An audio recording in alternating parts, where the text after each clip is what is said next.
1971, I remember I was with this Jewish youth group and we were all camping across Fort Point, I think it is called, on the Marin side, looking up towards the Golden Gate Bridge, on the exterior side of the Golden Gate Bridge, looking up from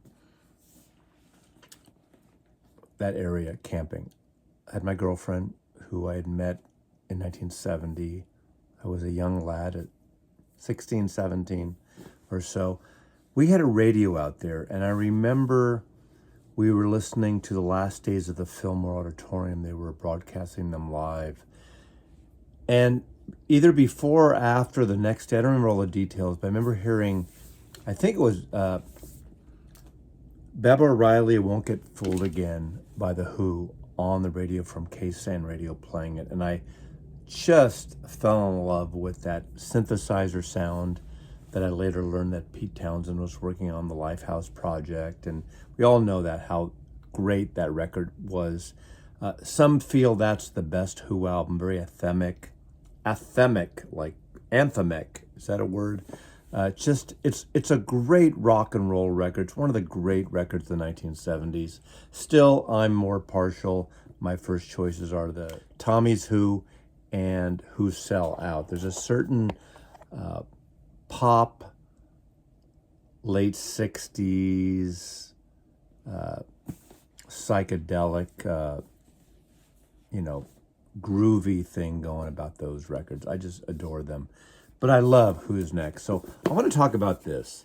This just came out. This is the 50th anniversary, which we're 2 years late, 52 years anniversary of the of Who's Next. Now, I did not get the expanded CDs with the Lifehouse demos. I do have CDs of Pete Townsend Lifehouse demos that came out, 20 years ago now, maybe.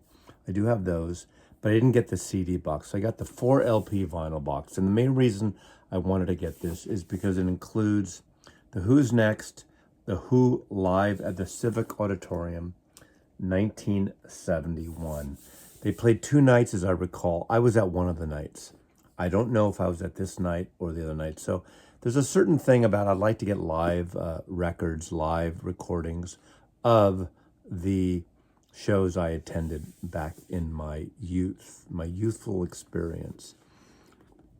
There's been bootlegs of this show for years, and I hate to admit it, I've never really heard the bootlegs. I heard, I think, several cuts on collections later on that sounded great. It's considered one of the great live shows. Now, I saw The Who, I'm thinking 4 or 5 times. First in 1969, Fillmore West, literally a month after Tommy came out. I saw the 1971, the show of The Who at San Francisco Civic Auditorium. Once Bill Graham died, they renamed the Civic Auditorium the Bill Graham Civic Auditorium. But the Civic Auditorium. I saw them in 1973, the infamous show at the Cow Palace where Keith Moon literally collapsed. That's another story for another day. I've chatted about it a few times.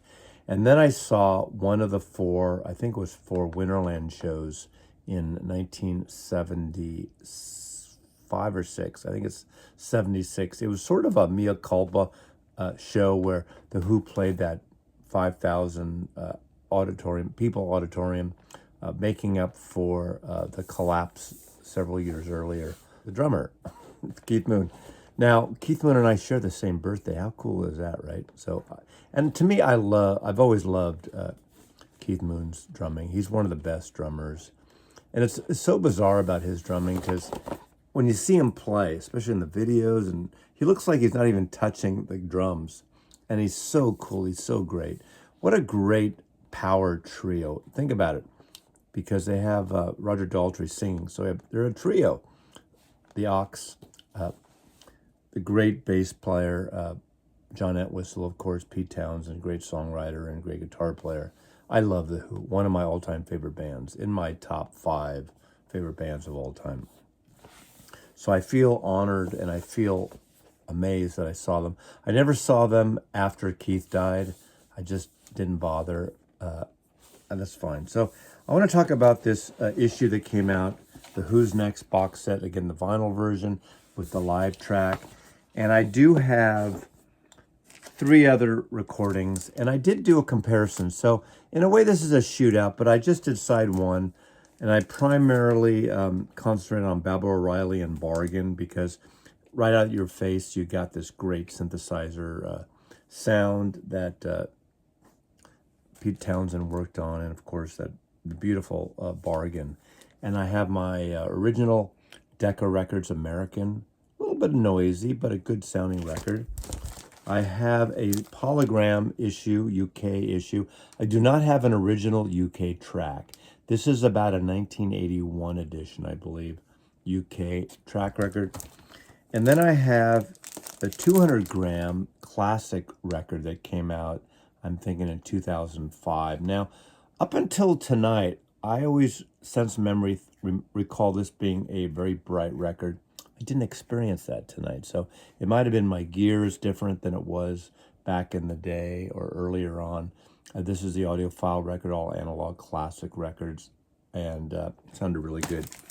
And the new record, the new box set includes a new version of it, cut by Miles Showell of Abbey Road Studios, and it uses the plangent process. Now, a couple of housekeeping tips on the box set and the way it was put together, the physicality of the record. Who's Next, plangent process. There's 4 records in this box, 4 LPs in the box. Again, I mainly bought it, not that I need another version of this, but I bought it because of the San Francisco show that I attended in 1971. What I don't like about this box is there are 2 double records included. So you have the proper album, all cool. You open up the gatefold and you see the cover of the first disc of 3 LPs of the live album.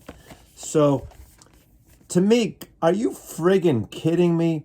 Put the proper album in its own sleeve and then either do a trifold for the 3 LPs of the live set or do single individual things included in the box.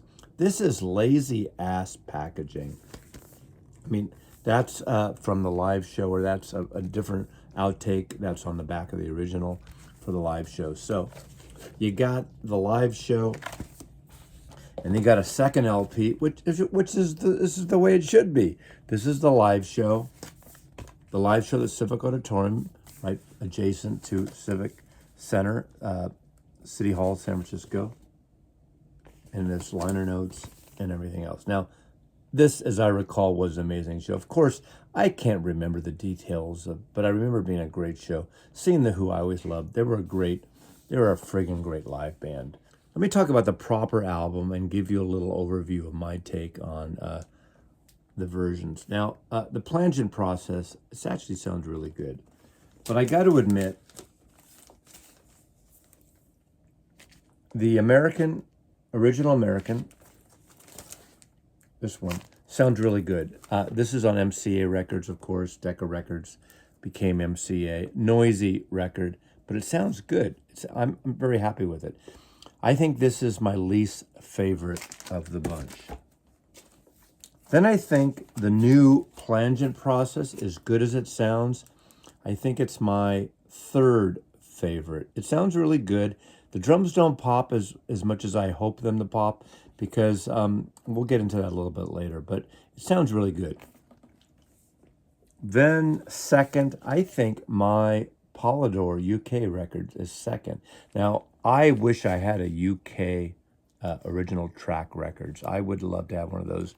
So feel free to send me one if you have one, because I would like to hear that. The track records are excellent. I love those in most cases. And as much as I, in my sense memory again, reaching back, thought it was too bright, it's not now. My number 1 was the Quiex 200 gram. You don't need a 200 gram. It could be 180, but it happens to be 200 gram. The classic records. This sounded amazing. Now, none of these sounded bad. So if you have an original Decca American, if you have any of these, if you don't have the record, you buy the new version of New Plangent, it sounds good. But this kicked ass, and I blasted this mother. I turned this up. There are variations of vocals in the forefront more in some cases, drums punchier in some cases. I'm not going to get into the details of that, but it's just my personal preference on this. Now, let me talk about the live show. I was so excited about this live show just because I was there, and it's considered one of the greatest things. People have been clamoring over this bootleg for years. Now, the performance is amazing. 3 LPs, listen to the entire thing through twice. As good as it is, the performance is amazing. I'm really kind of disappointed about the sound. I don't know if it's the mix, the mastering. They kind of messed up a little bit. There's something really thin about this. It doesn't drive. It doesn't punch. Earlier live records by The Who, there's this great snap in Keith Moon's drumming that just is gone from here. Occasionally, Daltrey's voice is up front, which is great. The band sounds great, but there's something missing. There's something off about the way they produced this record, the way they mixed it, the way they mastered it. I don't know. I have no idea what went wrong. But if you like the music, now I have not heard a bootleg, so I can't compare to the bootlegs. You know, bootlegs are bootlegs. What a revelation, Mazzy. Bootlegs are bootlegs. Of course they are. But I expected this to be really amazing. And the performance is amazing. But the recording, the production is not, unfortunately. Now, I haven't heard the CD and the expanded set. But just in comparison, I want to go back a little bit to 1968 first, to this issue that came out. This is 3 LPs, I believe. Yeah, 3 LPs. And this is 1968 from Maurice. This kicks ass. This is a great sounding record. Amazing sounding record. This is better than this new 1971 Civic Auditorium, unfortunately. Unfortunately for that, fortunately for this. But if you really want a great live Who album that sounds amazing, in fact, when I bought my last series of speakers, one of the albums I brought with me was Live at Leeds. This sounds so good. The drums are right in there. They snap. They're great. This is an original American with the poster, and it folds out, and there's a poster, there's contracts, and everything else.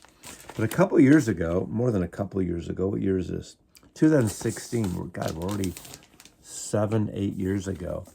This came out. This is an expanded 3 LP set of the complete Who Live at Leeds. And this is a killing record.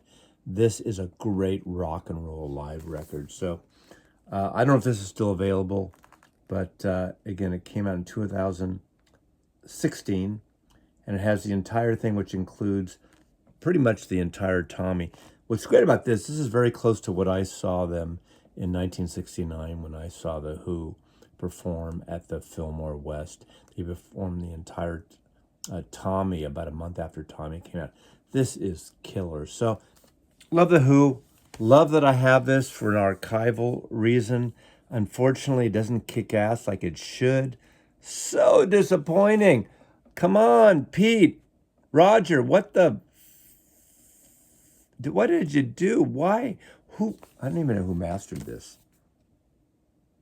Recorded mixed by Glenn Johns, but I don't think he actually worked on this recently. I could be wrong. I don't know. I don't know the details of that. But this is the one you need to get. Any of the Live at Leeds by The Who. So Who's Next, one of the greatest anthemic rock records of all time, really kind of kicks off the 1970s. What a masterpiece of a record. I'm not going to diss it, even though I like Tommy and Who Sell Out better. But thanks for watching. It's worth it. Is it the ultimate? No, it's not the ultimate, but it's worth it on an archival sense. If you already have a good copy of Who's Next, you probably don't need this, but there you go. Sorry there, but I bought it. I love The Who. Mazzy loves you.